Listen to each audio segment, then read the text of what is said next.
For today's video, samahan nyo naman ako magluto ng Peachy Peachy. Isa sa mga paborito kong kakanin dahil bukod sa masarap na, madali lang gawin at konting sangkap lang yung kailangan natin. Gagamit lang tayo ng 1 kilong kamoting kahoy or cassava. Then, babalatan natin yan at mabilis lang naman yung pagbabalat dito. Ganito lang yung gagawin natin.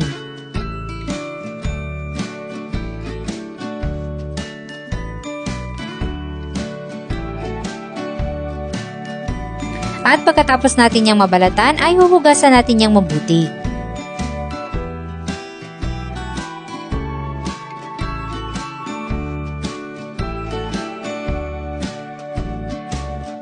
Pagkatapos natin itong mahugasan ay hihiwain natin to ng maliliit at ipapadaan natin to sa food processor. Kung wala naman kayong food processor ay pwede nyo itong ipagiling sa palengke or gumamit ng grater para magadgad yung kamoting kahoy.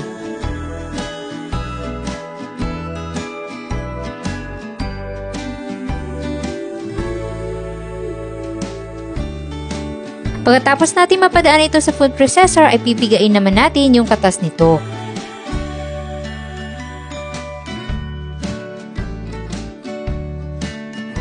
Ganito ang itsura kapag pigang-piga na siya at maglalagay na tayo dyan ng 1 cup ng white sugar,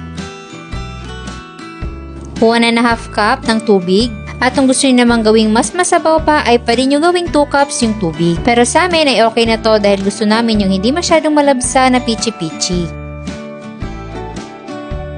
Then, maglalagay tayo dyan ng 1/2 teaspoon ng lye water or lihiya. Ito yung magsisilbing pampakunat. Tapos, ay i-divide natin to sa 3 parts dahil maglalagay tayo ng iba't ibang kulay. So, maglalagay tayo dito ng red na food color.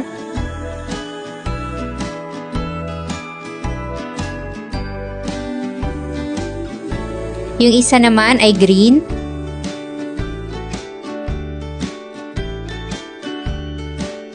At yung isa naman ay hindi na tayo maglalagay ng kulay dahil natural na yellow itong cassava kapag naluto. Then ilalagay na natin to sa ating molder. Large size itong molder na ginamit ko at half lang yung nilagay kong cassava mixture.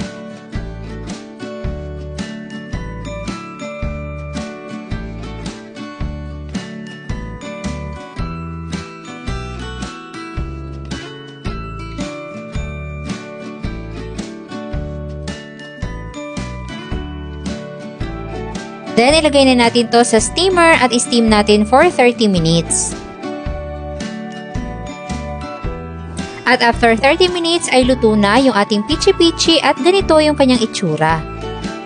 Then, lalagyan natin yan ng kinudkod na niyog. At kung medyo may budget kayo ay pwede kayong gumamit ng grated cheese. Then, unmold lang natin yan gamit yung kutsara.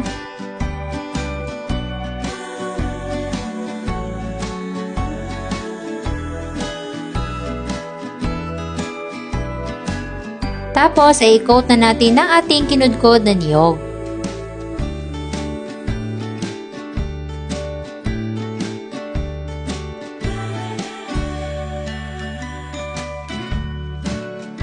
At ayan, ready na ang ating Peachy Peachy. Napakasarap na kakanin at pasok pa sa budget. Pwedeng-pwede ka rin magnegosyo at tumanggap ng mga pa-order kapag alam mo kung paano magluto nito.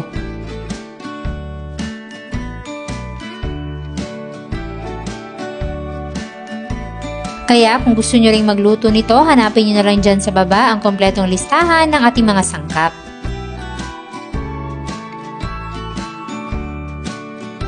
Hindi naman mahirap tandaan dahil konti lang naman yung ating ingredients, kaya sana'y nagustuhan nyo ang ating recipe for today.